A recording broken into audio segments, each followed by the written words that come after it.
Չի դիմացել Փաշինյանն ու սրտիկել է անգամ քվյատուփին, չնայած քարոզչության արգելքին։ Հորդորել է տեր կանգնել իր բնորոշմամբ երեխաների հեղափոխությանը։ Ժողովուրդ ընտրություն կատարելիս պետք է առաջնորդվի պետությանը, անկախությանը,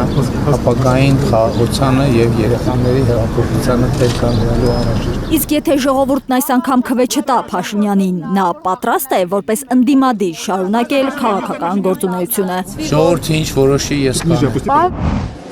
Քաղաքացիական պայմանագիրը պատրաստ է նաև ընդդիմություն լինել, ասել է Փաշինյանի կուսակից Ալեն Սիմոնյանը։ Հերք է պատրաստ ենք, մենք ընդդիմություն չենք եղել։ Ազգային ժողովի նախագահը բացառել է հետընտրական զարգացումները, կարծիք հայտնել, թե ընտրություններն ազատ արդար են եւ ուրեմն անհնար բան են հետընտրական գործընթացները։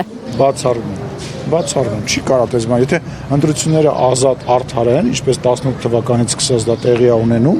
անկախ նրանից թե ով է հաղթում, ոչ կարա տես բան լինի։ Դա բացառում, անհնար բան է, անհնար։